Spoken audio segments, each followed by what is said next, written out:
Hey everybody, this is Mark Bozon with the IGN Nintendo team, and I'm here to give you a video review for Bully Scholarship Edition for Nintendo Wii. Check it out.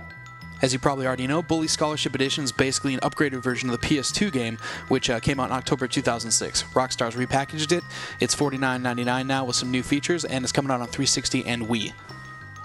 Players will take the role of troublemaker Jimmy Hopkins. He's basically ditched by his mom and new stepdad to attend an extremely strict private school in a town called Bulworth.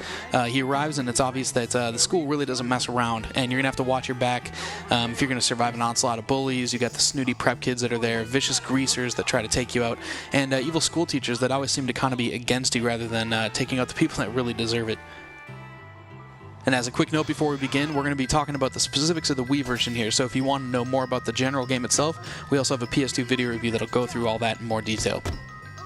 What you really have to give credit to Rockstar for in this one is, right off the bat, Bulworth Academy feels like it's a living entity when you step into this world on Wii. Random fights are going to break out all the time around school. You've got classes that have specific hours, and you actually get punished for your truancy, so you have to keep an eye on this little on-screen clock you see up there.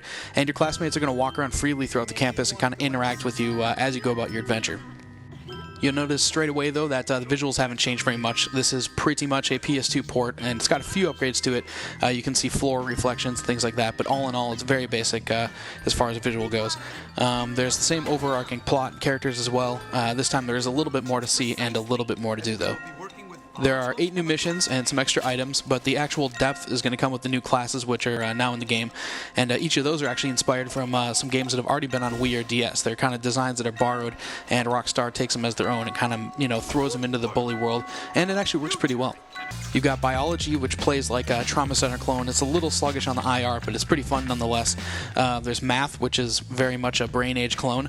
Music, which is a two-handed rhythm title where you're going to play like cowbell and maracas. And then you got Geography, which is also another kind of Brain Age-like game where you're basically taking maps, you're taking flags from different countries and putting it on a map. Obviously, each of these new games are pretty simple since they're just mini-games, but, the Bully strategy here is to go to different classes, and each one you attend, you're actually going to get rewarded with new skills and upgrades. So, in that sense, there's more to do and more to see in Bully this time around. Outside of this actual extra content, though, the rest of the world is going to feel pretty identical to PS2. You'll do missions for students. You can continue the main story by following all the gold stars that are on the map. You can celebrate holidays with your classmates and eventually open up the town of Bulworth so you can get part-time jobs and go shopping and get in trouble with police instead of just the prefix that are around school. And you live out the Bully life, kind of like a GTA freeform design, if you will. We gave the original game an 8.9 on PS2, and while Bully still has the charm that it did pretty much 2 years ago, it also has issues. The Wii Remote Controls are very well done, though, so you don't have to worry about that. You flick the nunchuck and Wii Remote, that's how you swing your left and right hand for attacks. Use motion for pulling up wedgies, and you do these little harmless finishing moves on people. Those are pretty cool.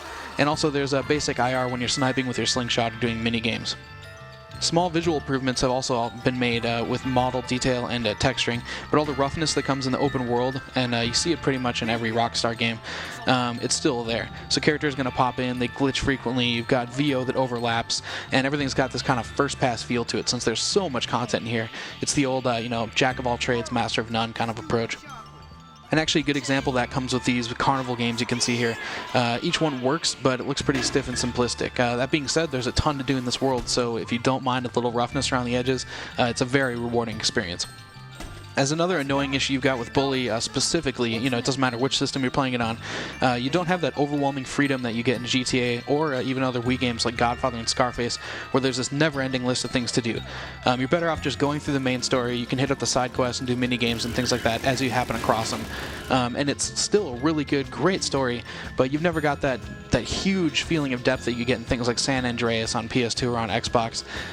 And in the end, Bully does feel like a little bit of a stretch since there's so much of it that was on PS2 is identical here on Wii.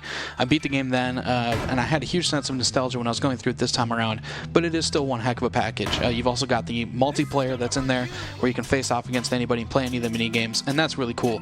The mini-games are really fun, the Wii motion's well done, and aside from those kind of first-pass moments that you get with Wii IR and the mini-games themselves, Bully's still a really enjoyable experience. I'd still personally recommend Godfather and Scarface overall just because I feel like they have a little bit more action to them and a little bit more depth in the actual overworld. But Bully is, got more of this innocent, fun-loving feel to it, and it's still a great option for Wii. Jimmy Hopkins, we're happy to have you on the Wii team, and people enjoy it because this is a great game overall. For more information on Bully, check out our PS2 video review and hit up my written review on IGN.com.